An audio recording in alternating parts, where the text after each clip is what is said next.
ano, saan, sino, bakit, sa paano paraan. Minsan, ang swerte mo nasa paligid lang. Ang buhay ay So hello, we are back. Dito na naman po tayo kay pagkakapirahan online. Okay, meron naman po tayong bagong, hindi po siya website. Kumbaga, isa po siyang wallet na pwede pa tayo mag-trade sa kanya. Okay, maraming salamat po. 32 subscriber na po tayo ngayon. So, sana, I hope, dumami pa tayo ng dumami at upang pagka once na dumami na po tayo, ako'y nangako ako po ay may migay lang din po sa inyo ng bilang supli sa aking sa inyong suporta sa akin. Okay, magsisimula na po tayo. Maraming salamat sa pagkakapiraan online. Okay, wala nang intro, tara na. So, andito nga po tayo kay Coins.Ph. So, ngayon, ipapakita ko po sa inyo ang mga pwede pong magamit kay Coins.Ph. So, nasubukan ko na din po mag-trade kay Coins.Ph. So, nung June po, bagsak presyo talaga ang BTC. Grabe, bagsak presyo ang buy and sell niya.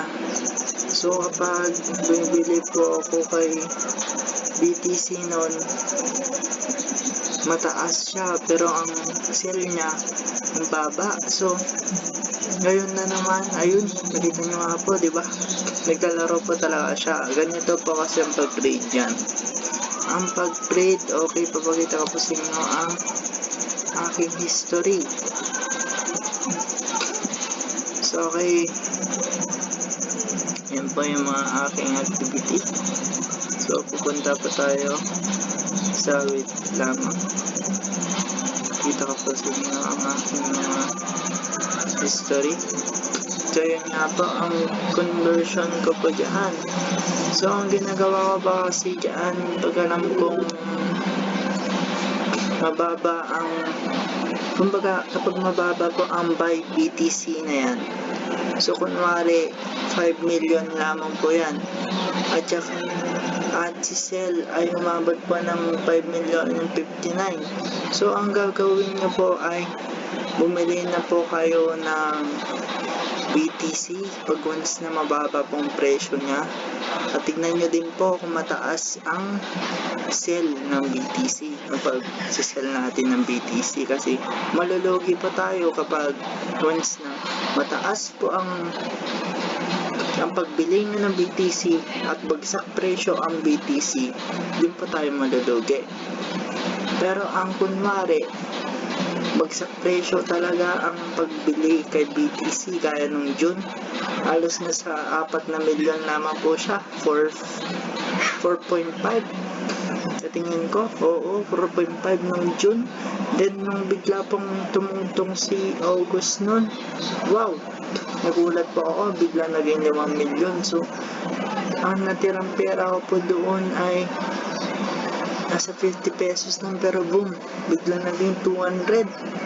So, yun nga pa yung nakakagulat. Bigla naman pong tumataas mga baba. Hindi pa natin hawak ang cryptocurrency na tinatawag na nasa may blockchain. Yun naman po. So, ganito po ang gawin natin habang may mga libre pa po mga faucet na mga mines na namimigay pa po ng mga libreng BTC. So, i-grab po natin yung opportunity para makuha pa tayo ng mga libreng BTC at may benta po natin ito upang mag-gain pera. So, kahit maliit lamang po yan si BTC, pero malaki na po yan sa ating peso. So, si Coins.Ph hindi lamang po trade ang pwede sa kanya. Ginagawa ko din po siyang load. Pwede po akong mag-load sa lahat. So, kahit load, TM, Sun, Smart, Token Text, pwede po akong mag-load via sa kanya. So, pwede lang din po tayong maka-pay bills dahil sa kanya. Pwede din po tayong game credits, yung mga mahilig po sa mga laro, Diamond, kagaya ng Mobile Legends, Call of Duty. So, lahat po ng mga game credits talagang meron po sa kanya. So, all services, ayun, pwede din po tayo magbayad. Pwede po tayo mag-top up kay Shopee. So, yun. Marami pong use po si Coins.Ph. So, pwede po sa ating cellphone. Coins.Ph app for your phone. So, yun. Talaga nakikita po natin na legit po talaga siya. Kapag nag-download nga po ako dito ng kunwari 200, meron pa agad akong makukuha doon. May commission na po talaga ako doon. Medyo malaki na din po. So, yun. Si Coins.Ph hindi naman po siya pag-stockan ng pera. Hindi lang po siya ordinary wallet. So, pwede lang din po natin siyang gamitin trade. Pag-tradean po natin ng BTC. Ayun, tumaas na naman po, di ba? Tumaas na naman po ang bentahan kay BTC, pero mataas pa rin ang pagbili kay BTC. So, yun. So, papakita ko po sa inyo kung paano ba mag-convert ng BTC to yun. So, subukan na ba natin ang point. Tignan naman pa natin kung magkano yung 0.41 kung ilang BTC yan. So, 7 BTC naman po siya. So, ibig sabihin niyang ilan ba yan? Yung 23.41 ko ay 4,000 BTC. So, ang 4,014 na yan, 12 ones na transfer ko BTC to peso ay 4,000, diba? 4,020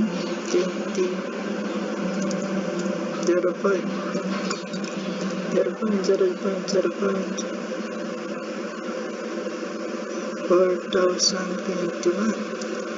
So yan, 22.50 side yung talo pa talaga tayo pag once na mataas ang presyo ng pagbili ng BTC. Kasi bibili po tayo ng BTC noon, tapos bibenta lang po natin ng mababa. Babagsak po talaga siya ng presyo 22.52. Yung aking balance po talaga ay 23.41. So yun lang po. So, pwede na po natin gamitin si Coins.Ph. Libre lang po. Dito po talaga tayo mag-i-stack ng ating mga BTC na pwede natin i-trade upang maging pera. So, yun naman po. Pwede na din po natin mag-loadan si Coins gaya po ng aking ginagawa. So, okay, maraming salamat po once again. This is your pagkakapiraan online signing off. Okay, maraming salamat po sa inyong suporta. Good day. Ang swerte mo nasa paligid lang. Ang buhay ay ganyan. Nasa palad mo ang pagbabago ng takbo at wala